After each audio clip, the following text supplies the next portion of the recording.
Hi friends, previous year papers की series को देखो जारी रखते हैं और आज पढ़ते हैं हम मेंस एग्जाम 2019 का जो मेंस एग्जाम हुआ है आपका एसएससी सीजीएल का, उसमें आने वाले क्वेश्चंस को हम डिस्कस करते हैं। देखो आपको पता होना चाहिए कि सीजीएल 2019 के अंदर मेंस के अंदर आपके टोटल 3 टोटल पेपर आपके हुए थे, 3 पेपर हुए थे और हर एक पेपर में आपको पता है 20 आपके क्या ग्रामेटिकल एरर्स या आपके जिसे स्पोर्टिंग एरर्स कहते हैं। टोटल क्वेश्चंस आपके एक पेपर के अंदर 20 आते हैं, तो टोटल आपके क्वेश्चंस कितने हो गए?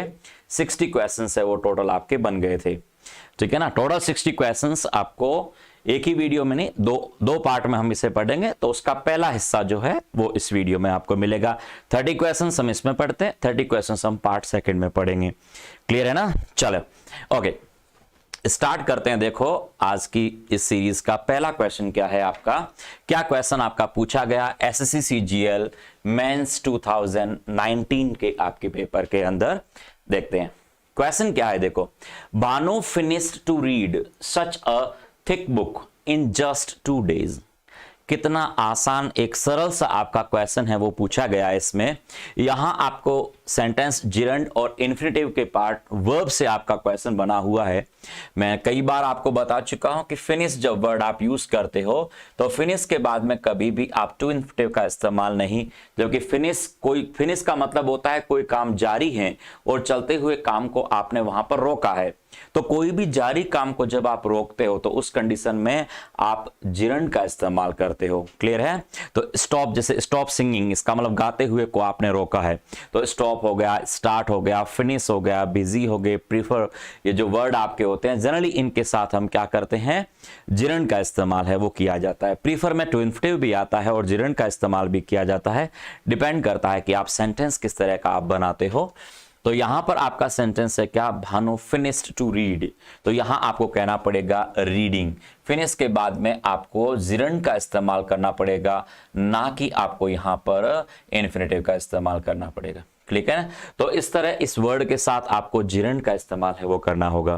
लेकिन ऐसे कौन कौन से वर्ड्स हैं जिनके साथ में जिरंड का इस्तेमाल होता है वो आपको टेलीग्राम चैनल पे मिल जाएगा। डिस्क्रिप्शन में लिंक दे रखा है, वहां जाकर के टेलीग्राम चैनल पे आप सर्च करिएगा कि ऐसे कौन कौन से वर्ड्स हैं जहां पर जिरंड का इस्तेमाल होता है। वो पेज आपको मिल जाएगा, मैंने अपलोड कर रखा है, वहां आप चेक कर लीजिएगा। यदि नहीं हो तो आप मुझे कमेंट करके बताइए, मैं अपलोड कर दूंगा आपको।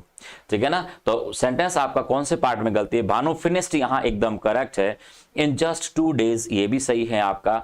क्या गलती है आपका आगे? सच अ थिक बुक ये भी करेक्ट है। यहां गलती आपके डी पार्ट में है कि टू रीड गलत है। टू रीड की जगह होना चाहिए क्या, रीडिंग। क्लियर है? तो यहाँ टू रीड की जगह आएगा रीडिंग।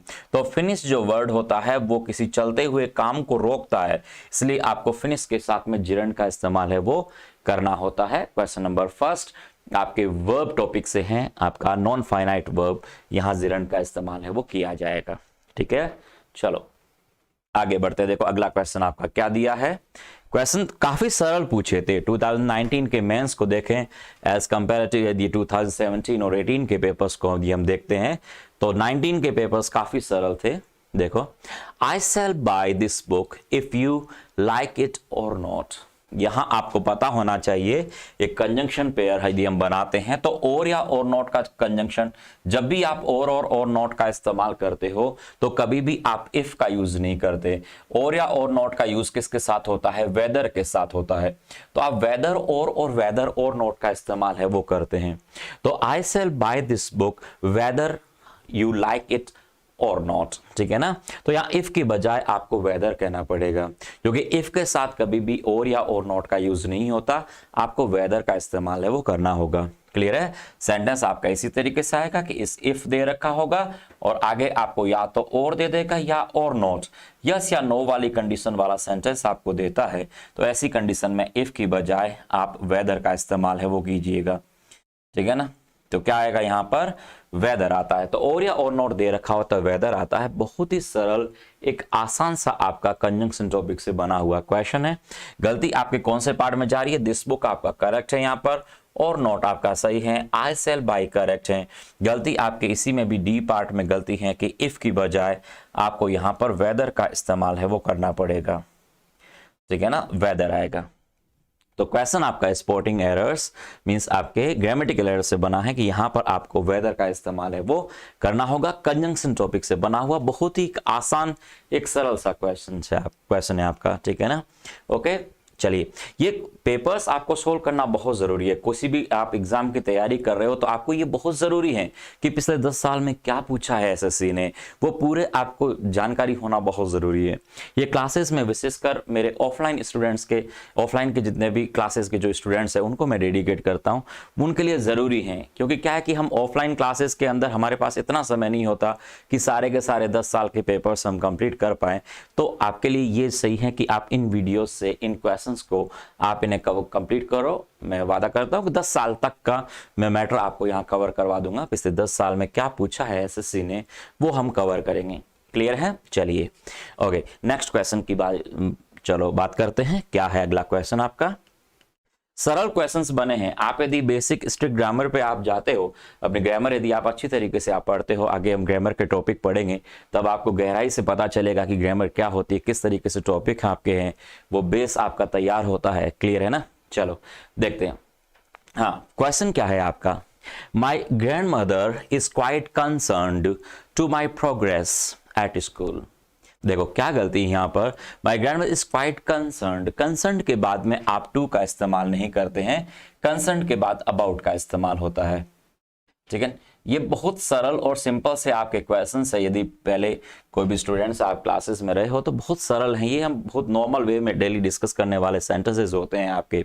तो कंसर्न्ड अबाउट, कंसर्न्ड यहाँ चिंतित करने के अर्थ में आता है। कंसर्न्ड के साथ अबाउट की बात करते हैं। पास्ट पार्टिसिपल आपका एडजेक्टिव है कंसर्न्ड, यहाँ पर पास्ट पार्टिसिपल एडजेक्टिव की तरह यूज हो रहा है यहाँ पर। ठीक है, क्वाइट लगा हुआ है, क्वाइट लगा हुआ इसका मतलब एडवर्ब लगा या एडजेक्टिव का काम कर रहा है। ठीक है ना? तो आपने कह दिया कि my mother is quite concerned about my progress at school. तो क्या होना चाहिए यहाँ पर? यहाँ कंसर्न के बाद में टू का इस्तेमाल नहीं, बल्कि गलती आप सेकेंड पार्ट में जाएगी और आपको अबाउट माई प्रोग्रेस कहना पड़ेगा।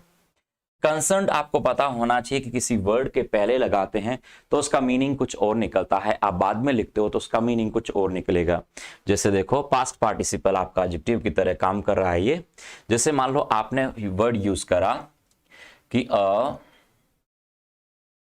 कंसर्न्ड, यदि आपने कह दिया अ कंसर्न्ड क्लर्क, एक आपने इस तरीके से यूज किया, और एक आपने कह दिया कि a clerk concerned, clerk concerned. तो कंसर्न्ड को आप कहां लिखते हो इसके ऊपर डिपेंड करता है।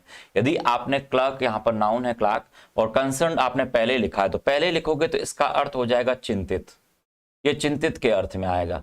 आपने कह दिया कि अ कंसर्न्ड क्लर्क, इसका मतलब हो गया कि वो एक चिंतित बाबू हैं। वो क्या है? एक चिंतित बाबू हैं। ठीक है ना? तो आपने कह दिया क्या? अ कंसर्न्ड क्लर्क। ठीक है, तो कंसर्न क्लब। और यदि आपने कह दिया क्लब कंसर्न्ड, यदि कंसर्न्ड को आप में बाद में लिखते हो तो इसका मतलब होता है संबंधित, आपके काम से संबंधित जो बाबू हैं उसके बारे में बात कर रहे हो, तो संबंधित बाबू, इस अर्थ में आप कहना चाह रहे हो। ये चीजें हम एडजेक्टिव के टॉपिक में इनको हम पढ़ते हैं रेगुलर क्लासेस के अंदर इन चीजों को। तो कंसर्न क्लर्क और क्लर्क कंसर्न्ड यदि पहले लगाते हो तो इसका मतलब चिंतित हो जाता है, और बाद में लगाते हो तो क्या है? संबंधित हो जाता है। 90% लोग स्पोकन इंग्लिश में इस चीज को गलत बोलते हैं। जनरली बोलते हैं कि वहां पर कि मैं वहां ऑफिस में गया था, मैं सचिवालय में गया था, लेकिन वो कंसर्न क्लर्क है वहां पर मौजूद नहीं था, या कंसर्न ऑफिसर वहां पर आया नहीं था। इसका मतलब वो चिंतित ऑफिसर है, वहां नहीं आया। अरे आप सचिवालय में गए हो अपने काम से लिए, इसका मतलब आपके काम के लिए गए हो, तो आपके काम से संबंधित जो ऑफिसर हैं, आपके काम से संबंधित जो बाबू हैं, वो वहां पर नहीं आया था। तो आपको कहना पड़ेगा the officer concern was absent there. आपको इस तरीके से बोलना पड़ेगा, ना कि आप बोलोगे the concern officer was absent there. आपको कहना पड़ेगा the officer concern was absent there. इसका मतलब कि वहां पर जो संबंधित बाबू है, जो संबंधित ऑफिसर है, वो वहां पर उपस्थित आपका नहीं था। ठीक है, तो इस तरीके से ध्यान देना कि आप कभी भी ऐसा नहीं बोलना है अ कंसर्न्ड क्लर्क, आपको बोलना है क्लर्क कंसर्न्ड। ठीक है ना? चलिए, तो कंसर्न मतलब संबंधित के अर्थ में। लेकिन यदि मान लो आपने इस तरीके से लिख दिया और आप इस तरीके से कह रहे हो कि we are concerned, we are concerned about, ठीक है ना, इस तरीके से आप we are concerned about the situation, we are concerned about the situation, इस तरीके से यदि आप बोलोगे तो यहां कंसर्न का मतलब चिंतित ही होगा। यहां कंसर्न का मतलब क्या होगा? चिंतित ही होगा। ठीक है, तो we are concern about the situation, ठीक है ना, हम उस स्थिति के प्रति बड़े ही क्या हैं, चिंतित हैं। इस तरह यदि आप प्रेडिकेटिवली यूज करते हो वर्ब के बाद में, जब आप एडजेक्टिव ऐसे इस्तेमाल करोगे तो ये प्रेडिकेटिव यूज होता है। दो तरह के एडजेक्टिव होते हैं, एट्रीब्यूटिव और प्रेडिकेटिव। तो ये एट्रीब्यूटिव एडजेक्टिव है, आपका नाउन के पहले लग के नाउन को मॉडिफाई कर रहा है। ये प्रेडिकेटिव एडजेक्टिव है, वर्ब के बाद में आकर के यूज कर रहा है एडजेक्टिव है, तो आपने कंसर्न कर दिया, तो इसका मतलब चिंतित ही होगा।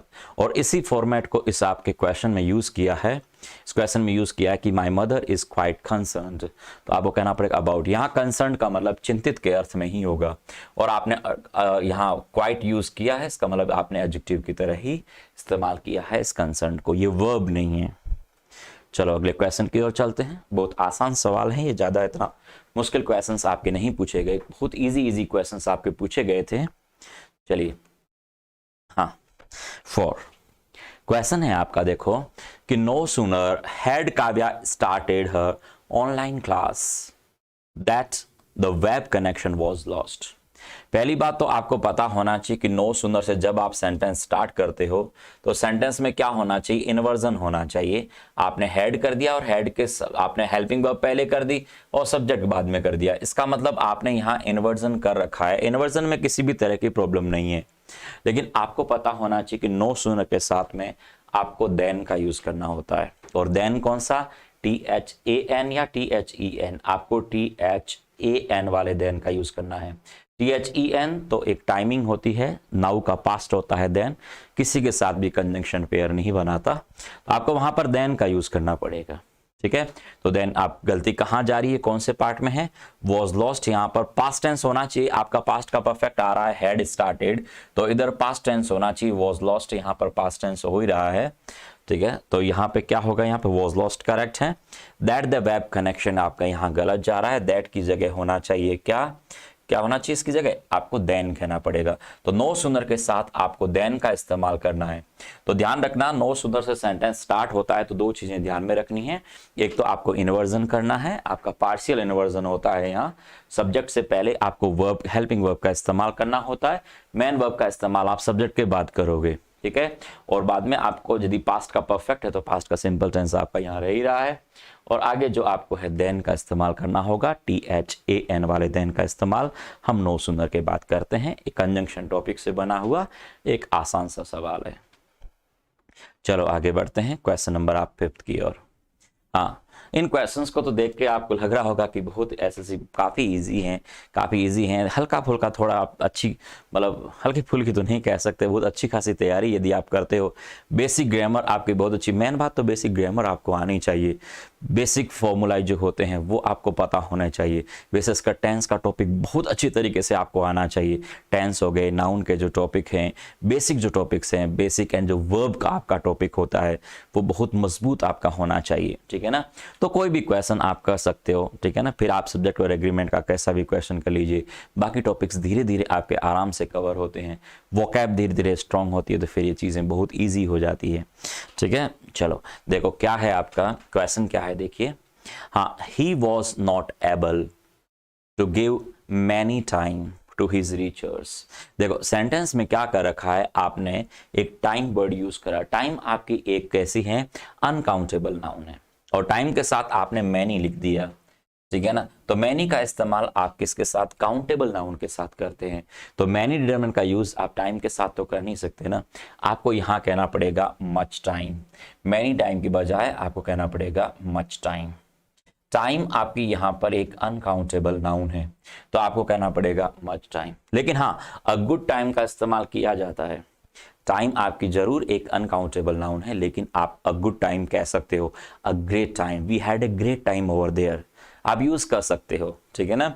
टाइम अनकाउंटेबल नाउन होने की होते हैं, फिर भी आप एडजेक्टिव इस्तेमाल करते हो तो आर्टिकल का इस्तेमाल होता है। अ ग्रेट टाइम बहुत कॉमन वे में यूज किया जाता है, करेक्ट होता है, आप यूज कर सकते हो। तो यहां पर आपको कहना पड़ेगा क्या, मच टाइम। तो he was not able to give much time to his research, ठीक है ना। तो यहाँ पे क्या कहोगे, यहाँ सेंटेंस में कहाँ गलती है, मैनी टाइम की बजाय आपको कहना पड़ेगा मच टाइम। क्या कहोगे, much time. Okay, much uncountable noun में इस्तेमाल होता ही है। हिज रिसर्च, रिसर्च भी अनकाउंटेबल नाउन होती है, ध्यान रखना, लेकिन यहाँ अनकाउंटेबल नाउन का रिसर्च का कोई क्वेश्चन आपका बन नहीं रहा है। रिसर्च भी अनकाउंटेबल नाउन, तो रिसर्च का भी रिसर्च इज आप कह नहीं सकते, अ पीस ऑफ रिसर्च कहना होता है जब हम सिंगुलर यूज करते हैं। तो एबल के साथ आप, एबल और अनेबल के साथ टू इन्फिनेटिव का इस्तेमाल होता है। Able to go, unable to go. Able और अनेबल में आप टू इन्फिनेटिव लगाते हो, लेकिन कैपेबल आता है, कैपेबल में ऑफ लग जाता है और कैपेबल ऑफ डूइंग होता है, ठीक है ना। एबल और अनेबल में टू इन्फिनेटिव चलता है। और यदि आप कहते हो क्या कैपेबल, तो कैपेबल के साथ ऑफ आता है, और ऑफ आते ही क्या आएगा, कैपेबल ऑफ गिविंग हो जाता है, ठीक है ना। कैपेबल ऑफ कहोगे, ऑफ कहोगे तो आगे जिरन लेनी पड़ती है, प्रेपोजिशन अपने बाद जिरन ले लेगा, ठीक है ना। चलो, तो एबल और अनेबल में टू इन्फिनेटिव और कैपेबल में ऑफ आता है। जैसे मान लो आपने कह दिया एबल टू डू, आप इस तरीके से बोलोगे। आप अनेबल कहते हो तो अनेबल में भी टू इन्फिनेटिव आता है, अनेबल टू डू, ठीक है ना। लेकिन यदि मान लो आपने इसकी जगह कैपेबल कह दिया तो कैपेबल के साथ ऑफ आएगा, और ऑफ कहते ही आप डू तो कह नहीं सकते, आपको जिरंड इस्तेमाल करनी पड़े, कैपेबल ऑफ डूइंग, ठीक है। तो एबल और अनेबल में टू इन्फिनेटिव चलता है और कैपेबल में ऑफ आता है, तो फिर आपको जिरंड इस्तेमाल करनी होती है। Able, able to do, unable to do, लेकिन आप या नॉट एबल टू डू या आपने कह दिया कैपेबल ऑफ डूइंग, ठीक है। चलिए नेक्स्ट क्वेश्चन की ओर बढ़ते हैं। अगला क्वेश्चन क्या है आपका, नाउन टॉपिक से बना हुआ क्वेश्चन था वो। क्रेज नाउन है यहाँ पर, for a thing that are not easily available in our country is a common phenomenon. देखो, फिनोमेनन आपको पता है सिंगुलर नाउन है, यहाँ कोई दिक्कत नहीं। फिनोमेना प्लूरल होता है, फिनोमेना प्लूरल होता है, फिनोमेनन सिंगुलर होता है, ठीक है। क्राइटेरियन सिंगुलर होता है, क्राइटेरिया प्लूरल होता है। बैक्टीरियम सिंगुलर होता है, बैक्टीरिया प्लूरल होता है। तो ये फिनोमेना प्लूरल होता है। फिनोमेनन तो सही है, अ कॉमन फिनोमेनन यहाँ पर करेक्ट कर दिया, इसमें कोई प्रॉब्लम नहीं है। लेकिन यहाँ क्या कर दिया आपने कि craze for a thing that are, देखो क्रेज फॉर थिंग, यहाँ तो प्रेपोजिशन आपने लगा दिया, तो प्रेपोजिशन वाला जो पार्ट होता है उसका तो वर्ब के ऊपर कभी कोई असर पड़ता नहीं, ये तो मॉडिफायर होते हैं, तो इस वाले का कभी भी वर्ब के ऊपर असर नहीं पड़ता। आप कभी भी ये बात हमेशा ध्यान रखिएगा।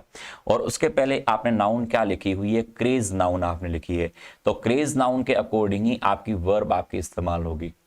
ध्यान रखना, जब आप कोई कंजंक्शन लगाते हो इस तरह दैट वगैरह, तो कंजंक्शन के पहले आने वाली नाउन के अकॉर्डिंग ही आपकी वर्ब रहेगी। लेकिन यहाँ पर फॉर अ थिंग तो प्रेपोजिशन लगा चुके हो, तो इसके लिए तो वर्ब आएगी नहीं, ये तो एडिशनल पार्ट हो गया। तो वर्ब किसके लिए आएगी, क्रेज के लिए आएगी। तो यहाँ आर नॉट इजीली की जगह आपको कहना पड़ेगा इज नॉट इजीली।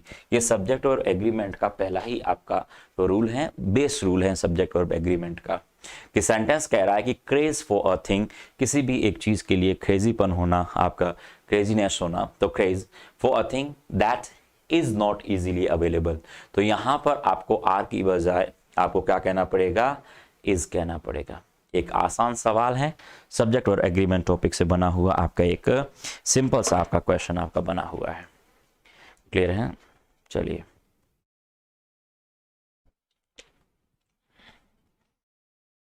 बढ़ते हैं अपने अगले क्वेश्चन की ओर। क्वेश्चन नंबर 7 देखिए। हाँ, before take this medicine you should consult a doctor. Before take, आपको पता है बिफोर प्रेपोजिशन है, ये आफ्टर, बिफोर, स्टार्ट, स्टॉप वगैरह, माइंड, वर्थ वगैरह, इनके बाद आपको जिरंड ही इस्तेमाल करनी होती है। तो बिफोर टेक दिस मेडिसिन नहीं, आपको कहना पड़ेगा before taking this medicine, before entering the house, ठीक है ना, आफ्टर गोइंग देयर, ठीक है ना, before dancing, before running, before walking. तो बिफोर के बाद आपको यहाँ पर बेर इन्फिनेटिव नहीं बल्कि हमें जिरंड का इस्तेमाल करना पड़ेगा। बिफोर और आफ्टर अपने बाद में जिरंड का यूज करती हैं, ठीक है ना। जिरंड को आप बहुत अच्छी तरीके से याद करिएगा। जिरंड के क्वेश्चन से, इन्फिनेटिव के क्वेश्चन से बहुत पूछे जाते हैं, बार बार पूछते हैं, पार्टिसिपल वगैरह के क्वेश्चन से, ठीक है। बेसिक एंड वर्ब टॉपिक में हम इन्हें डिस्कस करेंगे। टॉपिक अभी हम पढ़ेंगे, मेंस का बैच में अभी लेके आऊँगा आपके लिए, ठीक है ना। ओके, तो मेंस के बैच में हम पहला ही टॉपिक हम बेसिक एंड वर्ब को पढ़ने की कोशिश करेंगे। देखो, हाँ चलो 8th क्वेश्चन नंबर 8 क्या कहता है। हाँ, when there were a strong wind the pine trees made sad eerie sounds. देखो क्या कह रहा है sentence, when there were a strong wind. आपको पता है कि देयर तो कभी भी अपने लिए वर्ब का यूज करता नहीं है। देयर के बाद आने वाली वर्ब अपने बाद में आने वाले सब्जेक्ट के अकॉर्डिंग यूज होती है। तो सब्जेक्ट क्या है यहाँ पर, स्ट्रॉन्ग विंड, और स्ट्रॉन्ग विंड कैसा सब्जेक्ट है, सिंगुलर है, तो स्ट्रॉन्ग विंड के अकॉर्डिंग ही तो आपकी वर्ब आएगी। तो देयर वर की बजाय आपको देयर वॉज कहना पड़ेगा। तो when there was a strong wind, ठीक है ना। या स्ट्रॉन्ग एडजेक्टिव होने की वजह से विंड आपकी अनकाउंटेबल नाउन है, फिर भी आर्टिकल लग गया स्ट्रॉन्ग विंड, ठीक है। लेकिन आपको यहाँ पर देयर वर की बजाय देयर वॉज आपको कहना पड़ेगा। गलती कौन से पार्ट में जा रही है, यहाँ पर डी पार्ट में गलती है, वर की बजाय वॉज आएगा। आपको पता होना चाहिए कि देयर के बाद में आने वाली वर्ब अपने से बाद में आने वाले सब्जेक्ट के अकॉर्डिंग आती है। आगे आप सब्जेक्ट सिंगुलर लिखते हो तो वर्ब आपकी सिंगुलर आ जाएगी, आगे सब्जेक्ट आप प्लूरल लिखते हो तो वर्ब आपकी प्लूरल आ जाती है। देयर तो एडवर्ब होती है, उसके लिए तो वर्ब आने से रही। हियर और देयर से सेंटेंस स्टार्ट होता है, या द फॉलोइंग से सेंटेंस स्टार्ट होता है, तो आगे आने वाले सब्जेक्ट के अकॉर्डिंग आपकी वर्ब का इस्तेमाल होता है, ठीक है ना। जिससे मान लो आपने कह दिया सेंटेंस देयर अ बॉय, इस तरह आपने सेंटेंस कह दिया, और एक आपने कह दिया क्या, देयर, और आपने कह दिया यहां पर सम बॉयज। तो एक में आपने सिंगुलर कह दिया, एक में आपने प्लूरल कर दिया, तो ऑब्वियसली आपको क्या कहना पड़ेगा, देयर वॉज कहना पड़ेगा इसमें, और सम बॉयज है तो आपको वर कहना पड़ेगा। देयर तो एडवर्ब है, तो देयर के लिए देयर और हियर तो एडवर्ब होती है, यहाँ तो इसके लिए तो वर्ब आने से रही, तो जैसा उसके बाद में सब्जेक्ट होगा वैसे ही वर्ब का इस्तेमाल होता है, ठीक है ना। ये देयर हो गया, हियर हो गया, द फॉलोइंग हो गया, इनके बाद में आने वाले सब्जेक्ट के लिए आप वर्ब का इस्तेमाल करते हो। तो यहाँ देयर के बाद स्ट्रॉन्ग विंड के लिए आपको वर्ब वॉज यूज करनी पड़ेगी, यहाँ पर आप वर्ब का यूज है वो नहीं कर सकते। चलो बढ़ते हैं अगले क्वेश्चन की ओर। बहुत आसान क्वेश्चन है आपके, देखो। हाँ, he gave such a long speech but everybody felt bored। यहाँ सेंटेंस क्या कह रहा है, देखो आप सेंटेंस कह रहे हो कि he gave such a long speech। सच के बाद आपको पता है सच का इस्तेमाल करते कब है, जब कोई नाउन आती है तभी सच का इस्तेमाल करेंगे, और इसी नाउन के लिए हमने आर्टिकल लगा दिया, क्या, सच। लेकिन सच के साथ कंजंक्शन पेयर कौन बनाता है, क्या सच के बाद में बट कंजंक्शन पेयर होता है, नहीं, सच के बाद या तो एज आता है या सच के बाद दैट आता है, ठीक है ना। आगे आपने एक फ्रेज लिखा है और क्लोज लिखा है पूरा, एवरीबडी फेल्ट बोर्ड, ठीक है ना, ये पास्ट पार्टिसिपल है, बोर्ड तो आपका, तो पूरा क्लोज है आपका आगे, तो आपको दैट क्लोज बनाना पड़ेगा। तो सच के बाद में आप बट का यूज नहीं, सच दैट आपका कंजंक्शन पेयर होता है, सच दैट, ठीक है। ये आप कंजंक्शन टॉपिक जो मैंने अभी पढ़ा रखा है, आप कंजंक्शन टॉपिक की क्लास में आप जरूर इसे चेक करिएगा। सच दैट और सच एज का रूल क्या है, उसको आप कंजंक्शन टॉपिक की क्लास 4th के अंदर आपको ये चीज मिल जाएगी, ठीक है। चलो अगले क्वेश्चन की ओर बढ़ते हैं। देखो कंजंक्शन टॉपिक काफी पूछा जाता है, और सारे सवाल लगभग आपके एग्जाम में पूछ लिए जाते हैं कहीं ना कहीं, प्री और मेंस दोनों पेपर्स को यदि हम देखते हैं तो। चलो क्वेश्चन नंबर 10 क्या कह रहा है, a tallest man that I have ever seen walks in our coal mine. देखो क्या कह रहा है सेंटेंस में, अ टॉलेस्ट मैन। पहली बात तो आपने क्या कर दिया, सुपरलेटिव डिग्री लगा रखी है टॉलेस्ट मैन। सीधा सा सिंपल सा आर्टिकल का रूल बन जाता है कि सुपरलेटिव डिग्री है, आर्टिकल द यूज करना पड़ेगा। तो अ टॉलेस्ट मैन की बजाय आपको कहना पड़ेगा द टॉलेस्ट मैन। और सुपरलेटिव डिग्री का एक नियम और भी ध्यान रखना कि सुपरलेटिव डिग्री के बाद हमेशा दैट का इस्तेमाल होता है, बाकी WH वर्ड की बजाय आपको यहाँ दैट यूज करना पड़ेगा। आप यहाँ विच या वोट का यूज नहीं, दैट यूज करते हैं जब कोई सुपरलेटिव डिग्री आती है। तो आपको यहाँ पर अ टॉलेस्ट की बजाय आपको कहना पड़ेगा क्या, द टॉलेस्ट मैन। क्या कहोगे, द टॉलेस्ट मैन। इसी तरीके से अगर 9th नंबर जो क्वेश्चन था आपका, गलती आपके सेकंड पार्ट में थी, बट की बजाय आपको यहाँ पर दैट लिखना था, ठीक है ना। चलो इस तरीके से क्वेश्चन जो भी हैं आप देखो। क्वेश्चन नंबर 11 देखते हैं। 10 आपका सरल क्वेश्चन है, बहुत सिंपल सा क्वेश्चन है। ध्यान रखना सुपरलेटिव डिग्री से पहले आर्टिकल द का यूज करेंगे, कॉमन रूल है आपका। और सुपरलेटिव डिग्री जनरली अपने बाद में दैट का यूज करती हैं, ना कि विच और आपके किसका वॉट का, ठीक है ना। आप दैट का यूज करते हैं generally. Each one of the children, देखो each one of the children in a nursery class require, देखो ईच वन, आपको पता है ये जो भी वर्ड आपके होते हैं, ईच कहो चाहे ईच वन कहो, एवरी वन कहो, चाहे मान लो आइदर कहो, नाइदर कहो, नन कहो, वन कहो, इनके बाद आप नाउन तो खैर प्लूरल लगाते हो, इसमें कोई प्रॉब्लम नहीं है। ऑफ के बाद आर्टिकल लगे, आर्टिकल भी जरूरी होता है। नाउन आपने प्लूरल लिख दी, इसमें कोई प्रॉब्लम नहीं है। लेकिन आपकी जो वर्ब होगी वो वर्ब आपकी कैसी रहेगी, सिंगुलर रहेगी। तो रिक्वायर की बजाय आपको एक सिंगुलर वर्ब यूज करनी पड़ेगी और रिक्वायर्स कहना पड़ेगा। सब्जेक्ट वर्ब एग्रीमेंट का एक सरल सा डिटरमिनर पार्ट का क्वेश्चन है आपका कि यहाँ पर ईच वन के लिए वर्ब आपकी सिंगुलर आएगी। तो ईच वन ऑफ आप कह रहे हो, ईच वन ऑफ कहो चाहे वन ऑफ कहो, आगे नाउन आप प्लूरल लिखोगे, नाउन तो प्लूरल है ठीक है चिल्ड्रन, लेकिन वर्ब तो सिंगुलर कहनी पड़ेगी ना। तो रिक्वायर की बजाय आपको रिक्वायर्स कहना पड़ेगा। बहुत इजी क्वेश्चन है। और रिक्वायर्स क्या कहोगे, रिक्वायर्स कहिए, ठीक है। आप ही साथ साथ क्वेश्चंस को करते जाइए। जो लोग वीडियो ये देख रहे हो आप कमेंट करके मुझे जरूर बताओ कि आपके कितने क्वेश्चंस सही हो रहे हैं, साथ साथ आपके कितने क्वेश्चंस आप सही कर पा रहे हो, ठीक है ना। मेरे आंसर बताने से पहले आपके दिमाग में कितने आंसर आ रहे हैं आप देखो। जैसे मान लो अपने 11 अभी क्वेश्चन पढ़े तो 11 में से कितने आपके अभी तक सही हुए, तो वो आप जरूर आप कमेंट करके आप बताइए। और किसी भी क्वेश्चन में आपको डाउट है, आपको लगता है कि ये कैसे हुआ, इसके पीछे कौन सा रूल काम कर रहा है या क्या कुछ है हर क्वेश्चन की ओर, तो आप कॉमेंट में आप ज़रूर लिखिए, मैं आपको वहाँ पर रिप्लाई दे दूंगा क्या कुछ है। चलिए आगे बढ़ते हैं, ठीक है ना। ओके आप डायरेक्टली मुझसे टेलीग्राम चैनल पे आप जुड़ सकते हो, वहाँ आप मेरे को डायरेक्टली मैसेज कर सकते हो, वहाँ मैं आपको रिप्लाई दे दूंगा। चलिए हाँ क्वेश्चन देखते हैं। देखो अगला क्वेश्चन नंबर 12 क्या कह रहा है। A large number of worker have started walking home. A large number of worker, a large number of, number का यूज हमेशा प्लूरल नाउन के लिए किया जाता है।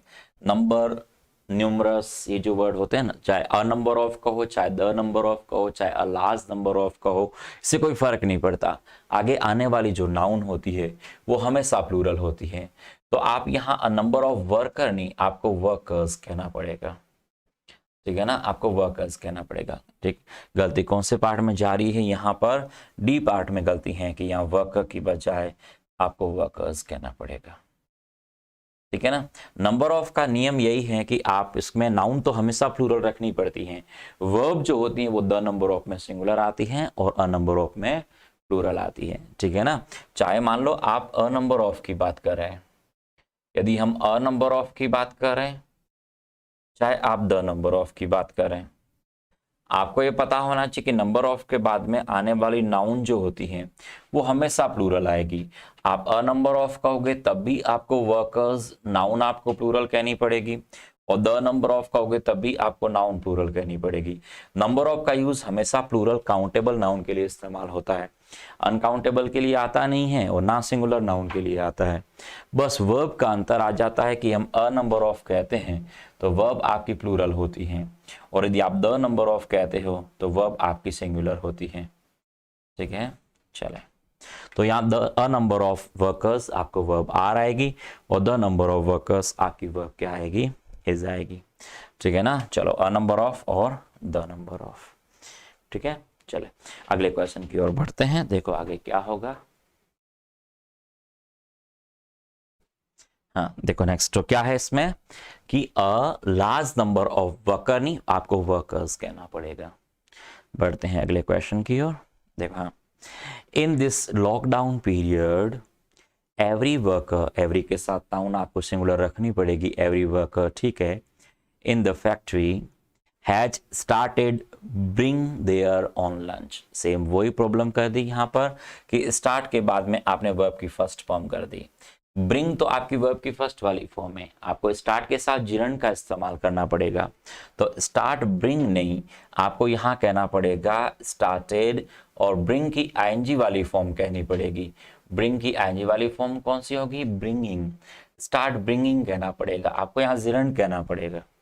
ठीक है, तो स्टार्ट के बाद आने वाली वर्ब जो होगी वो जिरंड आएगी। तो गलती कौन से पार्ट में? आपके फर्स्ट पार्ट में है। तो हैज स्टार्टेड, और आपको कहना पड़ेगा ब्रिंगिंग, ना कि ब्रिंग कहोगे। तो in this lockdown period every worker in the factory has started bringing their on lunch. ठीक है ना, जो भी वर्कर उस फैक्ट्री में थे इस लॉकडाउन पीरियड के अंदर अपने घर से लंच लाना है वो शुरू कर दिया था उन्होंने। तो start bringing, bring plus I N G form gerund के रूप में, ब्रिंग तो फर्स्ट फॉर्म होती है।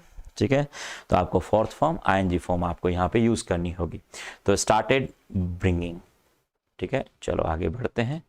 क्वेश्चन नंबर आपका 14। हाँ, she has been working with me on this project from 2 years। बहुत एक सरल सा क्वेश्चन है आपका।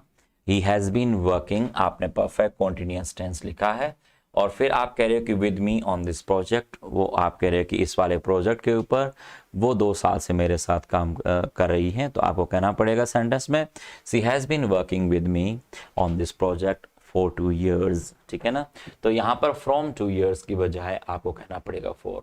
सिंस और फॉर का एक सरल सा रूल है, आपके प्रपोजिशन का रूल है, टेंस टॉपिक के अंदर हम इन्हें पढ़ते हैं। तो आपको फ्रॉम की बजाय आपको फॉर कहना पड़ेगा। ठीक है ना, सिंस और फॉर का रूल आप जानते ही हो। जब हम टाइम नेमिंग की बात करते हैं, समय का जब नाम देते हैं तो सिंस का यूज़ करते हैं। ठीक है, सिंस मॉर्निंग आप यूज़ करते हैं, सिंस 1980 आप यूज़ करते हैं। ठीक है ना, सिंस जनवरी, सिंस फेब्रुअरी। इस तरह यदि हम किसी नाम की बात करते हैं, टाइमिंग का नाम आता है तो सिंस आता है।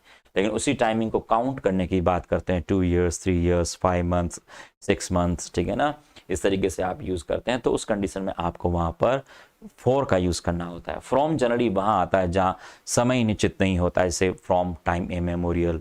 ठीक है ना, आप फ्रॉम चाइल्डहुड, इस तरह की चीज़ें आती है, उस कंडीशन में फ्रॉम का इस्तेमाल है वो किया जाता है। अन्यथा यहाँ आपको फॉर का यूज़ करना होगा। तो फॉर 2 years। ठीक है, बहुत एक सरल सा आपका क्वेश्चन है। चलो आगे बढ़ते हैं। चलो क्वेश्चन नंबर आपका 15। काफ़ी गलतियां करते हैं ऐसे क्वेश्चन, हमें लगता है बड़े सरल होते हैं, स्पोकन इंग्लिश में बहुत गलती करते हैं। सिंस और फॉर की गलतियां आप देखते हो, बहुत सारे एडवर्टीजमेंट आते रहते हैं, उनमें बातें भी, जो ऋतिक रोशन की एक ऐड चल रही है उसमें भी वो बोलते हैं सिंस 15 years। अरे सिंस 15 years कैसे होगा, आपको फॉर 15 years कहना पड़ेगा। तो बहुत सारी रैंडम वे में लोग गलतियां करते हैं ऐसे क्वेश्चंस के अंदर। देखो अगला क्वेश्चन, देखो कितना सरल क्वेश्चन है, आपका बार बार पूछे जाने वाले क्वेश्चन में से है। The reason for visiting Meerut was because. आपको पता है द रीजन अपने आप में ही बिकॉज और दोनों का मतलब सेम होता है। तो द रीजन या द रीजन वाई से सेंटेंस आपका स्टार्ट होता है, तो आप बिकॉज का रिपीट नहीं कर सकते, बिकॉज की जगह आपको लगाना पड़ेगा दैट। क्या लगाओगे? दैट। तो रीजन और बिकॉज का मतलब सेम है, दोनों का मीनिंग सेम होता है, तो आप दैट का यूज है वो नहीं कर सकते। एक यहाँ पे एक बात ध्यान रखना, विजिट के बाद में यहाँ पर आप प्रेपोजिशन का इस्तेमाल है वो नहीं कर सकते जब उसे एज अ वर्ब या जिरंड की तरह यूज करते हैं। तो विजिट एज ए नाउन होता है तो टू जरूर लगता है। ठीक है, तो यह गलती कौन से पार्ट में जा रही है? कौन से पार्ट में? बिकॉज गलत है आपका, तो डी पार्ट में गलत है, बिकॉज की जगह आपको दैट कहना पड़ेगा। तो दैट, ओके चलो दैट। तो the reason for visiting Meerut was that. ठीक है ना, my mother needed to be looked after. Okay चलो, थोड़े आसान सवाल है, ज़्यादा मुश्किल क्वेश्चंस नहीं है, पूछे नहीं गए, इतने ज़्यादा मुश्किल सवाल नहीं थे आपके मेंस के पेपर में। आप देखोगे तो बहुत सरल से क्वेश्चन, शायद अभी तक आप भी शायद नहीं अटके होंगे, अभी तक यदि मेरे साथ आप चल रहे हो तो शायद 15 में से 15 आपके भी सही हो रहे होंगे। चलो, जिसने वाकई पढ़ाई करी है, जो काफ़ी टाइम से पढ़ रहा है, देखो a confluence is a place when 2 or more rivers meet। Meaning word का अर्थ ही बता रखा है सेंटेंस के अंदर कि कॉन्फ्लुएंस वो जगह होती है जहां पर क्या होता है, दो या दो से ज्यादा नदियां हैं वो आपस में मिलती हैं, उसे एक संगम को क्या कहते हैं, कॉन्फ्लुएंस कहते हैं। तो confluence is a place, when थोड़ी कहोगे, आपको वेयर कहना पड़ेगा, प्लेस के लिए आपको कंजंक्शन वेयर की जरूरत पड़ेगी। तो confluence is a place where two or more reverse meet, तो यहाँ वैन की बजाय आपको वेयर कहना पड़ेगा, कंजंक्शन की प्रॉब्लम है, आपको यहाँ पे वेयर यूज करना पड़ेगा। कंजंक्शन टॉपिक काफी पूछा जा रहा है, बहुत पूछा जाता है कंजंक्शन और subject verb agreement. Now tense तो खैर बेस है आपका टॉपिक, इंग्लिश की जड़ होती है, तो टेंस तो खैर आना ही चाहिए, बाकी सब्जेक्ट वर्ब एग्रीमेंट और कंजंक्शन बहुत पूछे जाते हैं। चलो आगे बढ़ते हैं। और प्रेपोजिशन तो रैंडमली क्वेश्चंस बनते ही हैं प्रेपोजिशन के तो, और ये विशेषकर non finite verbs, gerund, to infinitive, ठीक है, पार्टिसिपल, इनके क्वेश्चंस बहुत रहते हैं, तो इनको बहुत अच्छी तरीके से पढ़ो। देखो I am sorry I haven't learned the poem at heart, at heart तो दिल पर लेना होता है, किसी चीज को आपने दिल पर ले लिया तो एट हार्ट होता है, अब वो कहना पड़ेगा क्या, बाई हार्ट। जब आप कोई चीज याद करते हैं, दिल से कोई चीज आप याद करते हो, तो पूर्ण रूप से दिल से कोई याद करना हो तो हमें बाई हार्ट कहना पड़ेगा, तो एट हार्ट की बजाय आपको कहना पड़ेगा बाई हार्ट। क्या कहोगे, बाई हार्ट। इसको हर्ट नहीं कहते, हार्ट कहते हैं भैया। हर्ट तो HURT वाला हर्ट होता है, हर्ट तो होता है चोट पहुंचाना, वो हार्ट को हर्ट किया जाता है, ठीक है ना, ये हार्ट है ना कि हर्ट कहते हैं इसको, हार्ट, तो बाई हार्ट, ठीक है। एट हार्ट होता है दिल पर लेना, कोई बात, आपकी बात किसी के दिल पर ले ली, ठीक है ना, तो उसे कहते हैं एट हार्ट, तो आपको कहना पड़ेगा बाई हार्ट। तो I am sorry I haven't learn the poem by heart, तो आपके दिल से मतलब पूर्ण रूप से याद करना, तो आपको कहना पड़ेगा बाय हार्ट। प्रेपोजिशन का क्वेश्चन है, प्रेपोजिशन टॉपिक से बनने वाला क्वेश्चन आपका है ये, ठीक है ना, क्या बनेगा, बाय हार्ट। नेक्स्ट क्वेश्चन की ओर चलते हैं, देखो क्या है क्वेश्चन आपका।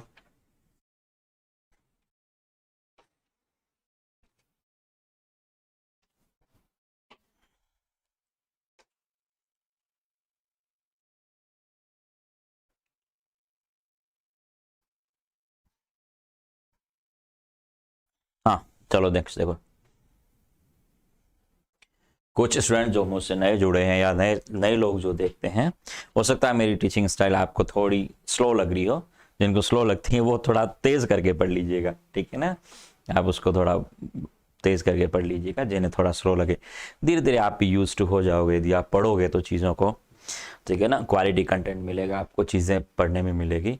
मेरे से फाफू होता नहीं, ऐसे हाँ हूँ फटाफट या जोर से बोलना चिल्लाना, ये मेरे से नहीं होता, ठीक है ना, तो शांत स्वभाव से अच्छे तरीके से जो चीज़ आपकी है कंटेंट, उसको आप पढ़िएगा। एग्जाम में आपकी चीज़ें क्या है, क्या हेल्प करती है, बेसिक चीज़ें वो आप तैयार करिएगा, ओके। लेवल बहुत बेसिक से बहुत एडवांस्ड रहेगा, ठीक है ना। अभी ये तो खैर पेपर सॉल्विंग है, हम क्वेश्चंस देखोगे तो उसमें टॉपिक वाइज हम चलेंगे। तो क्या कहोगे, I am sorry I haven't learn the poem by heart, ठीक है ना, एट हार्ट की बजाय आपको कहना पड़ेगा बाय हार्ट, ठीक है।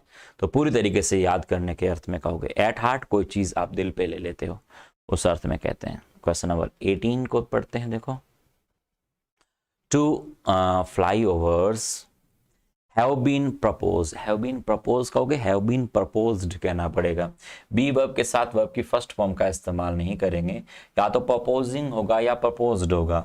अब फ्लाई ओवर तो किसी को प्रपोजिंग करने से रहा, ऑब्वियसली आपको फ्लाई ओवर को प्रपोज्ड करना पड़ेगा, मतलब पैसिव वॉइस आपको कहना पड़ेगा।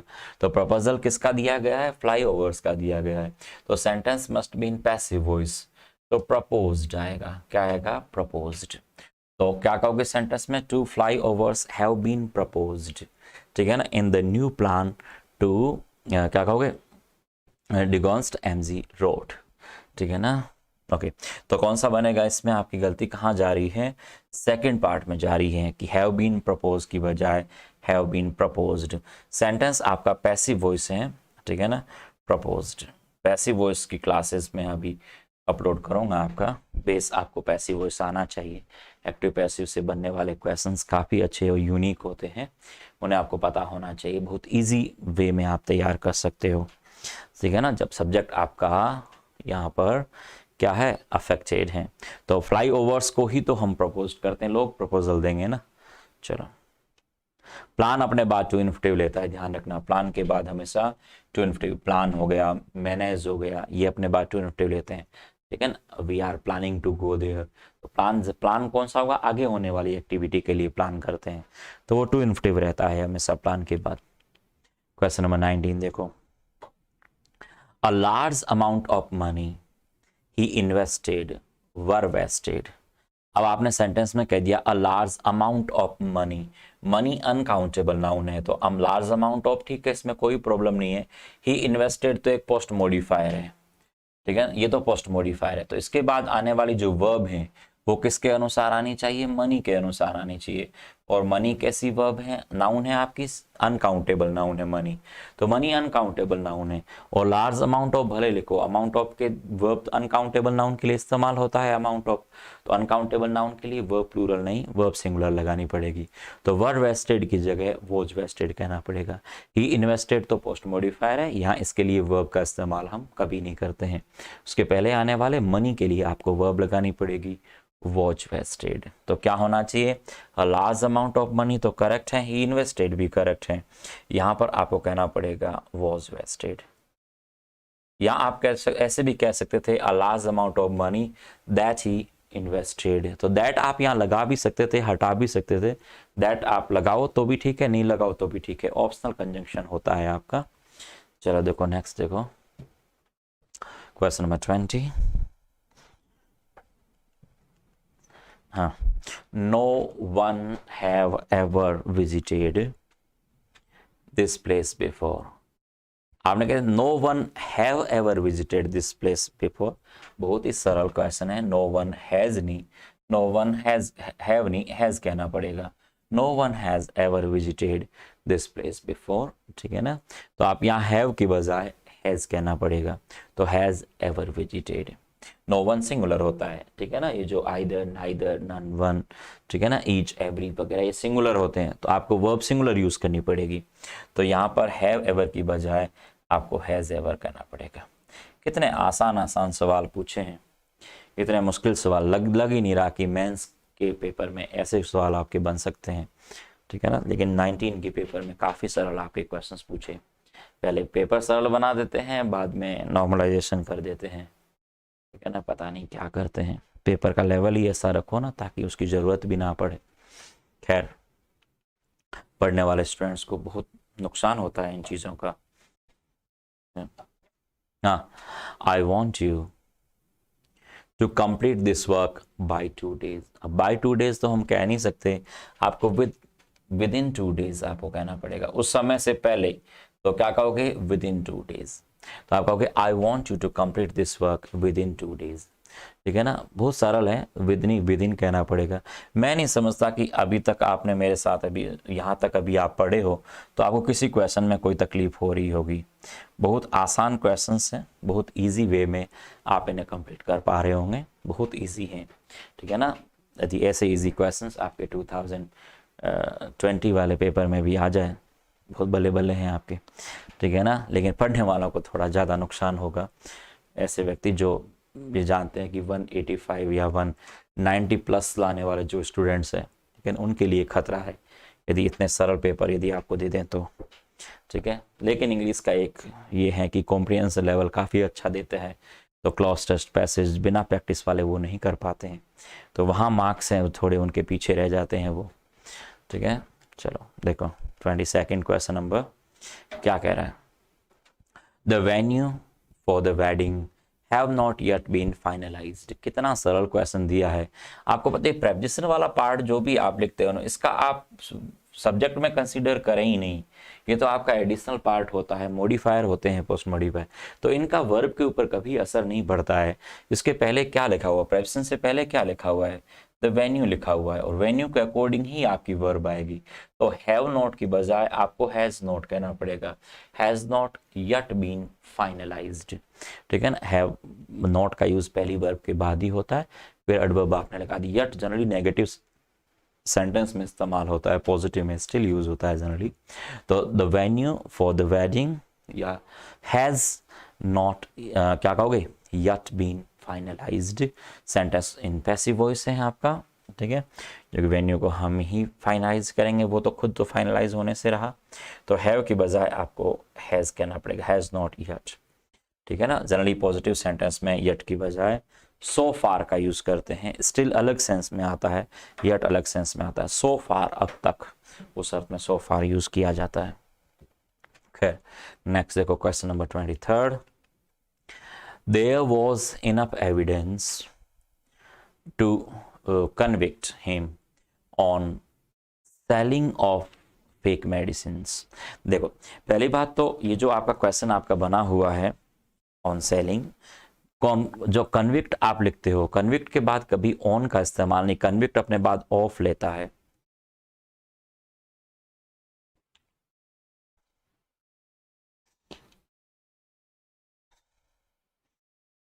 देखो there was enough evidence, evidence आपकी अनकाउंटेबल है तो इनफ एविडेंस आप कह सकते हो, इसमें प्रॉब्लम नहीं है वॉज में भी। लेकिन यहाँ पर कह दिया टू कन्विक्ट हिम, फिर आपने कह दिया ऑन सेलिंग, तो ऑन नहीं ऑफ कहना पड़ेगा। कन्विक्ट अपने बाद में ऑफ लेगा, कन्विक्ट ऑफ, और ऑफ के बाद आपको कहना पड़ेगा सेलिंग, कन्विक्ट ऑफ सेलिंग। तो there was enough evidence to convict, ठीक है ना, him of selling of fake medicine, ठीक है ना। तो किसी को दोषी ठहराने के अर्थ में आप कहते हो, ठीक है ना। तो कन्विक्ट ऑफ सेलिंग, तो कन्विक्ट के बाद में ऑन नहीं, आपको ऑफ लगाना पड़ेगा। प्रेपोजिशन से बना हुआ आपका क्वेश्चन है। एक यहाँ पे ये बात भी ध्यान दें, इधर इनफ के बाद टू इन्फिनेटिव का इस्तेमाल इसने किया है। इनफ अपने बाद टू इन्फिनेटिव का यूज करता है। इनफ के बाद, इनफ और टू के बाद टू इन्फिनेटिव इस्तेमाल होते हैं, और सच और सो के बाद दैट क्लॉज चलता है। तो सच और सो के बाद दैट क्लॉज, और इनफ और इसके बाद टू के बाद आप टू इन्फिनेटिव लगाते हो। यहाँ ध्यान देना, एविडेंस एक नाउन है। एविडेंस क्या है? नाउन है। इसलिए इनफ का यूज नाउन के पहले हो जाता है, कोई प्रॉब्लम नहीं है। लेकिन यदि एडजेक्टिव और एडवर्ब होती है तो इनफ का यूज हमेशा उसके बाद होता है। आप कभी भी इस तरह इनफ गुड नहीं कह सकते, आपको गुड इनफ कहना पड़ता है। आप इनफ काइंड नहीं कह सकते, काइंड इनफ कहना पड़ता है। लेकिन नाउन के इनफ पहले भी आ सकता है, बाद में भी आता है। जनरली नाउन के पहले आप इस्तेमाल करते हो। तो इनफ मनी यूज करो, कोई दिक्कत नहीं। इवन इनफ एविडेंस कह दो, कोई दिक्कत नहीं है। इनफ नॉलेज कह दो, कोई दिक्कत नहीं है। इनफ टाइम कह दो, कोई दिक्कत नहीं है, क्योंकि वो सारे नाउन के साथ लगा रहे हो। लेकिन आप जैसे ही एडजेक्टिव यूज करते हो, आप एडवर्ब यूज करते हो, तो इनफ का यूज उनके बाद में करना होता है। जैसे यदि हम बात करें नाउन के बारे में, जैसे मान लो आपने मनी कह दिया, तो मनी एक नाउन है, ठीक है। इसकी जगह आपने शुगर कह दिया, तो शुगर भी आपकी एक नाउन हो गई। अब ये तो पहचान आपको होनी चाहिए कि कौन सी नाउन है, कौन सी वर्ब है, कौन सा एडजेक्टिव है और कौन सी एडवर्ब है, ये तो आपको पता होना चाहिए। ये नाउन हो गई, या आपकी क्या शुगर क्या है, आपकी नाउन है, ठीक है ना। जैसे आपने नॉलेज कह दिया। तो जब हम किसी नाउन के बारे में बात करते हैं तो आप इनफ का यूज पहले और बाद में दोनों तरफ कर सकते हो, कोई प्रॉब्लम नहीं है। अब विशेषकर नाउन के पहले लगाते हैं तो वो सही हो जाता है। लेकिन यदि मान लो आपने जैसे स्मार्ट कह दिया, अब स्मार्ट तो एडजेक्टिव होता है, और अब यदि मान लो इसके पहले आपने एडजेक्टिव इनफ आपने यूज कर दिया और इनफ स्मार्ट आपने कह दिया, तो ये फिर आपका गलत हो जाएगा। स्मार्ट या स्मार्टेस्ट, ठीक है ना, ऐसे कहोगे तो ध्यान रखना, एडजेक्टिव के इनफ का यूज पहले नहीं, आपको एडजेक्टिव के इनफ का यूज बाद में करना पड़ता है, ठीक है ना। स्मार्ट इनफ ऐसे यूज करोगे। और दूसरी बात, इनफ से पहले आने वाला एडजेक्टिव हमेशा पॉजिटिव डिग्री में होता है। आप कभी भी स्मार्टर इनफ नहीं कहते हैं, स्मार्ट इनफ कहना पड़ेगा। स्मार्टेस्ट इनफ नहीं, स्मार्ट इनफ। लेकिन आप कभी बेटर इनफ या बेस्ट इनफ नहीं कह सकते, आपको गुड इनफ कहना पड़ेगा। काइंडेस्ट इनफ नहीं, काइंड इनफ कहना पड़ता है, ठीक है ना। तो इनफ एडजेक्टिव के और एडवर्ब के बाद में इस्तेमाल होता है, और जो इनफ से पहले आने वाला एडजेक्टिव हमेशा पॉजिटिव डिग्री में होता है, वो कभी कंपैरेटिव या सुपरलेटिव डिग्री में भी नहीं होता। तो ये बात ध्यान रखना कि नाउन जब आती है तो आप इनफ पहले यूज कर सकते हो, कोई प्रॉब्लम नहीं है। लेकिन एडजेक्टिव और एडवर्ब के इनफ का यूज हम बाद में करते हैं, ठीक है। चलो अगले क्वेश्चन की ओर बढ़ते हैं। तो यहाँ पर क्या होना चाहिए, यहाँ पर there was enough evidence, correct है। एविडेंस नाउन है आपकी, इनफ के बाद टू इन्फिनेटिव यूज होता है, टू के बाद टू इन्फिनेटिव यूज होता है, लेकिन यहाँ कन्विक्ट के बाद ऑफ आता है। ये बात आपको ध्यान में रखनी होगी। प्रेपोजिशन से बनने वाला क्वेश्चन है आपका। ऑन सेलिंग के बजाय आपको ऑफ सेलिंग कहना पड़ेगा। क्वेश्चन नंबर 24, देखो, the man played the flute and led all the mouse out of the town. एक नाउन के टॉपिक से बना हुआ एक सरल सा क्वेश्चन है आपका, सिंपल सा क्वेश्चन है। देखो क्या कह रहा है, the man played the flute and led all the mouse. Mouse नहीं आएगा, माउस आपकी सिंगुलर वर्ड है, आपको प्लूरल कहना पड़ेगा माइस। ठीक है, यहाँ नाउन की प्रॉब्लम है, सिंगुलर और प्लूरल फॉर्म की बात कर रहा है। तो यहाँ पर ऑल कह रहा है, तो ऑल का मतलब क्या हुआ, संख्या में एक से ज्यादा, दो या मतलब ऑल का मतलब ये होगा कि तीन या तीन से ज्यादा होने चाहिए, दो में ऑल नहीं आ सकता। ठीक है ना, तीन या तीन से ज्यादा होगा। और दो, टू के लिए तो फिर बोथ लगा देते हैं, दो नहीं है तो फिर नाइदर लगाते हैं। ठीक है ना, आइदर लगाते हैं, वो जरूर काम आते हैं। तो तीन या तीन से ज्यादा होने चाहिए। तो माउस तो सिंगुलर हो गया, आपको माइस कहना पड़ेगा। क्या कहोगे, माइस आप यूज करोगे। ठीक है, चलिए, तो प्लूरल नाउन आपको यूज करनी पड़ेगी। तो माउस की बजाय ऑल द माइस, क्या कहोगे, ऑल द माइस कहना पड़ेगा। तो कुछ इजी क्वेश्चन भी बने, कुछ क्या सारे लगभग तो इजी ही पूछे हैं, लेकिन ये ऐसे कुछ क्वेश्चन होते हैं जो जनरली पकड़ में नहीं आते हैं। ये क्वेश्चन थोड़ा पकड़ने में आने में थोड़ा मुश्किल था, इतना आसान अभी हम सोल्व कर रहे हैं। तो बताने के बाद आपको काफ़ी सरल लगा, लेकिन ये क्वेश्चन को जब हम नहीं पढ़ रखा होता है ऐसा, तो ये आसानी, ये पकड़ में आते नहीं है ऐसे क्वेश्चंस। ठीक है ना, आर्टिकल के इस तरह के नाउन के क्वेश्चन हैं, आसान है। वैसे तो खैर ज़्यादा प्रॉब्लम वाला नहीं है, लेकिन जिसको पता ही नहीं हो माउस का प्लूरल माइस होता है तो वहाँ गलती कर बैठेगा। हाँ, he loses his tempers on the slightest provocation। बहुत नॉर्मल है, टेम्पर अनकाउंटेबल नाउन है, टेम्पर्स कैसे कहोगे। ठीक है, टेम्पर कहना, हिज टेम्पर, क्या कहोगे, हिज टेम्पर। टेम्पर एक अनकाउंटेबल नाउन है, तो टेम्पर का टेम्पर्स नहीं होगा। नाउन के टॉपिक से बनने वाले क्वेश्चन है आपके, तो कहोगे ही लॉसेस हिज टेम्पर, ठीक है, ऑन द स्लाइटेस्ट प्रोवोकेशन। तो यहां पर कहना पड़ेगा टेम्पर, ना कि टेम्पर्स। एक अनकाउंटेबल नाउन है, टेम्पर्स यूज नहीं होगा। नाउन से बनने वाला क्वेश्चन है आपका। ठीक है ना, टेम्पर, दोनों ही नाउन से बने हुए क्वेश्चन थे। क्वेश्चन नंबर 24 और 25। क्वेश्चन नंबर 26 की ओर चलते हैं। देखो, द थ्री ऑफ देम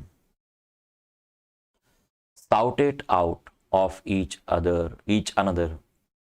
देखो, अब थ्री ऑफ देम, पहली बात तो तीन की बात कर रहा है, तो दो के लिए तो ईच अदर आता है, और दो से ज्यादा के लिए वन अनदर आता है। ठीक है ना, तो यहां पर ईच अनदर तो कह नहीं सकते, आपको वन अनदर कहना पड़ेगा, और आउट टू नहीं, आउट ऑफ कहना पड़ेगा।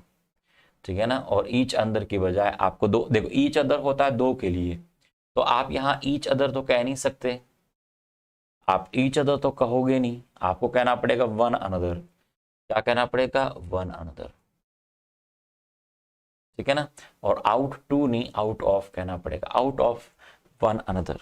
क्या कहोगे, आउट ऑफ वन अनदर। जब संख्या में दो होते हैं, जब संख्या में दो होते हैं, ठीक है ना, तो उस कंडीशन में आप कहते हो, आप यहां सेंटेंस कह रहे हो कि the three of them shouted out of नहीं, यहाँ आउट ऑफ ऑर्डर वगैरह, आउट के साथ ऑफ का इस्तेमाल तब होता है जब हम कहते हैं आउट ऑफ ऑर्डर। ठीक है ना, आउट ऑफ स्टॉक, उस कंडीशन में आउट ऑफ। यहाँ साउटेड एट होना चाहिए, shouted at each other, one other होना चाहिए, साउटेड एट आना चाहिए, shouted at one other, shouted at होना चाहिए। ऑफ की बजाय भी एट आपको यूज करना होगा।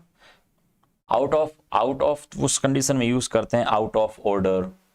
ठीक है ना, तो आउट ऑफ की बजाय यहां यूज करो आप साउटेड एट, सीधा साउटेड एट वन अनदर, ऐसे यूज करो, साउटेड एट वन अनदर, ये आएगा आपके सेंट, करेक्ट आंसर ये रहेगा, साउटेड एट वन अनदर।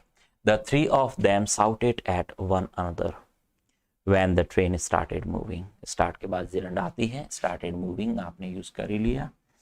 ठीक है, तो यहाँ गलती कौन से पार्ट में, बी पार्ट में गलती है, तो साउटेड आउट टू की जगह साउटेड एट होगा, और यहां पर ईच अनदर की जगह वन अनदर होगा। तो दो के लिए ईच अदर, और दो से ज्यादा है तो वन अनदर यूज होगा, क्योंकि यहां पर थ्री ऑफ देम ये कह रहा है सेंटेंस में। चलो अगले क्वेश्चन की ओर बढ़ते हैं। हाँ, question number 27। Zoya won the first prize in the race unless she stumbled and fail. Sentence के अर्थ को समझिए, यहाँ सेंटेंस के मीनिंग में क्या कहना चाह रहा है। Zoya won the first prize, आपके जोया को पहला प्राइज मिला। इसमें रेस में जोया ने पहला प्राइज जीता, जबकि वो क्या हो गई थी, unless she stumbled and fail. इस अनलेस का मतलब है कि यदि नहीं, यदि वो गिरती नहीं और यदि वो क्या लड़खड़ाती नहीं। स्टम्बल्ड लड़खड़ाना होता है, लड़खड़ाना। आप यदि वो लड़खड़ा कर गिरती नहीं, यदि वो लड़खड़ाती नहीं या गिरती नहीं, आप ये समझ लो स्टम्बल्ड एंड फेल का मतलब लड़खड़ा करके गिरना। तो यदि वो लड़खड़ा करके गिरती नहीं तो उसको पहला प्राइज है वो मिल जाता। तो यहाँ तो ये सेंटेंस में ये तो अनलेस आप कह रहे हो तो ये तो आपका सेंटेंस है वो गलत हो जाएगा। तो आपने तो ये कह रहे हो कि जोया तो पहला प्राइज जीत गई। अब जोया पहला प्राइज जीत गई, आपको कहना पड़े यद्यपि। यहाँ सेंटेंस में यद्यपि आना चाहिए। आपको यह कहना पड़ेगा कि जोया पहला प्राइज जीत गई यद्यपि वो लड़खड़ा के गिर गई थी। तो लड़खड़ के गिरने के बावजूद भी उसको पहला प्राइज मिल गया था। तो यहाँ जो कंजंक्शन आप लगा रहे हो अनलेस, ये आपका अनावश्यक है। तो अनलेस की बजाय आपको यहाँ पर क्या कहना पड़ेगा, अल्दो कहना पड़ेगा। अल्दो या दो का इस्तेमाल यहाँ पर आप कर सकते हो। अल्दो सी स्टम्बल्ड, ठीक है ना, और फेल। तो आपको अल्दो कहना पड़ेगा, कंजंक्शन सेंटेंस है। तो Zoya won the first prize in the race although she stumbled and fell. पहले को यद्यपि वो लड़खड़ा करके गिर गई थी, लेकिन उसके बावजूद भी उसने, जोया ने पहला प्राइज है वो ले लिया था। तो यहाँ अनलेस है जो आपने गलत लिखा हुआ है। अनलेस की बजाय आपको अल्दो का यूज करना पड़ेगा। ये कंजंक्शन से बना हुआ आपका सेंटेंस है। टॉपिक है कंजंक्शन, ठीक है ना, कंजंक्शन टॉपिक से बना हुआ आपका क्वेश्चन है, ठीक है। बहुत आसान है, इतना मुश्किल नहीं है। आपको सेंटेंस की मीनिंग को देखना होगा कि सेंटेंस में जो इस एक्शन का रिजल्ट क्या है। तो रिजल्ट उसके विपरीत जा रहा है, आपको यहाँ अल्दो कहना ही पड़ेगा। Question number 28, we must plan how can we cope with the present situation. Cope के बाद अप वैसे भी नहीं आता, तो अप इसमें है नहीं, कॉप विद तो करेक्ट लिख दिया इसने, सामना करना किसी परिस्थिति का। तो यहाँ सेंटेंस के बीच में क्या कर दिया, WH वर्ड का रखा है। आपको नियम पता होना चाहिए कि जब सेंटेंस के बीच में कभी भी WH वर्ड आता है तो आप इन्वर्जन नहीं कर सकते। जब सेंटेंस के बीच में कोई WH वर्ड आता है तो आप इन्वर्जन नहीं कर सकते। तो वी मस्ट प्लान, अब आपको कहना पड़ेगा हाउ, और हाउ के बाद इन्वर्जन को हटाओ, हाउ और कैन वी की बजाय वी कैन कहना पड़ेगा, ठीक है ना। तो we must plan how we can cope with the present situation. गलती आपके फर्स्ट पार्ट में जा रही है, हाउ कैन वी की बजाय आपको हाउ सब्जेक्ट पहले और वर्ब को बाद में करना पड़ेगा, सब्जेक्ट और वर्ब। यदि किसी, सिंपल सा नियम है कि यदि किसी सेंटेंस के बीच में कोई WH वर्ड आता है तो वो कंजंक्शन का काम करता है, और ऐसे कंजंक्शन के बाद हम इन्वर्जन नहीं कर सकते। तो आपको इन्वर्जन हटाना ही पड़ेगा। तो आपको सब्जेक्ट पहले लिखोगे और वर्ब आप बाद में कहोगे। तो हाउ वी कैन, ठीक है ना, हाउ आएगा उसके बाद वी कह दोगे और फिर आप कैन लगा दोगे। हाउ वी कैन, आप सब्जेक्ट पहले और वर्ब बाद में करेंगे आप। चलो अगले क्वेश्चन की ओर बढ़ते हैं। हाँ, laws and rules are made to safeguarding our rights and protect us. To के बाद सीधी आईएनजी फॉर्म जिरन के रूप पर आती है। यहाँ तो कोई जिरन का कोई सेंस ही नहीं है, तो यहाँ सेफ गार्डिंग क्यों कह रहे हो, सीधी वर्ब यूज करो ना, सेफ गार्ड। वर्ब की फर्स्ट फॉर्म का इस्तेमाल होता है। टू के बाद आप किस क्या यूज करोगे, वर्ब की first form, to safeguard, ना कि टू सेफ गार्डिंग, ठीक है ना। टू के साथ आईएनजी वाली फॉर्म एज ए जिरन के तौर पर जरूर आती है, वो यूज टू वगैरह के बाद में आती है। जैसे आपने कह दिया I am use to playing football, ठीक है ना, उस कंडीशन में जरूर आप आईएनजी वाली फॉर्म लगाते हैं, ठीक है ना। He is addicted to taking drugs, तो उसमें आप जरूर ही इज एडिक्टेड टू, उसमें आप आईएनजी वाली फॉर्म लगाते हैं जिरंड के तौर पर। कब कब लगती है वो पढ़ेंगे हम आगे टॉपिक में, ठीक है ना। तो laws and rules are made to safeguard, ना कि सेफ गार्डिंग, ठीक है ना, our rights and protect us. यहाँ गलती किस पार्ट में जा रही है, पहले पार्ट में है। यहाँ सेफ गार्डिंग की बजाय आपको सेफ गार्ड कहना पड़ेगा, टू सेफ गार्ड। तो laws and rules are made to safeguard, ना कि सेफ गार्डिंग। ओके, क्लियर है, बहुत सरल है, बहुत ही सिंपल से क्वेश्चन है आपके। क्वेश्चन नंबर 30 देखते हैं, देखो क्या लिखा हुआ है। हाँ, although this is a narrowest street, many large trucks can enter it. आप narrowest क्यों कहोगे? सीधी आप सुपरलेटिव डिग्री किस लिए इस्तेमाल कर रहे हो? यहाँ सीधी कह दो a narrow street. Although this is a narrow street, ना कि narrowest street. क्या कह दोगे यहाँ पर? नैरो. सुपरलेटिव नहीं बल्कि पॉजिटिव डिग्री यूज करनी पड़ेगी और आप कहोगे although this is a narrow street, many large trucks can enter it. ठीक है ना, आपके यद्यपि यह एक बहुत संकड़ी आपकी गली है लेकिन बहुत सारे बड़े बड़े ट्रक्स जो हैं वो इसमें एंटर कर सकते हैं. तो although this is a narrow street, many large trucks can enter it. ठीक है, तो although this is ठीक है, many large trucks भी आपका ठीक है. a narrowest street की बजाय आपको a narrow street कहना पड़ेगा, ना कि narrowest. आप narrowest कहोगे तो फिर आपको आर्टिकल द की जरूरत पड़ती है और फिर आगे that क्लोज लगा के सेंटेंस उस तरीके से बनाना पड़ेगा. ठीक है, यहाँ करेक्ट है आपका. तो although this is a narrow street, many large trucks can enter it. Clear है? ओके. तो टोटल आपके अभी 30 क्वेश्चंस आपके हुए हैं. 30 क्वेश्चंस हुए हैं. टोटल आपके क्वेश्चंस बने थे 60 क्वेश्चंस आए थे आपके. टोटल आपके 3 पेपर हुए थे, एक में 20 आपके क्वेश्चंस आए थे. तो टोटल मिला के 60 क्वेश्चंस थे. तो पहले पार्ट में हमने 30 पढ़े. ठीक है ना. अगले जो 30 क्वेश्चंस है वो आपके नेक्स्ट जो क्लास आपकी रहेगी पार्ट 2 के अंदर. ठीक है ना, उसमें 30 और 30 हम कंप्लीट कर लेंगे. टोटल आपके 60 क्वेश्चंस है वो पूछे गए थे. क्लियर है? आज के लिए बस इतना ही. Call it a day. ठीक है ना, मिलते हैं अगली क्लास में इसका जो सेकंड पार्ट है उसकी. ठीक है ना. ओके, तब तक के लिए बाय बाय.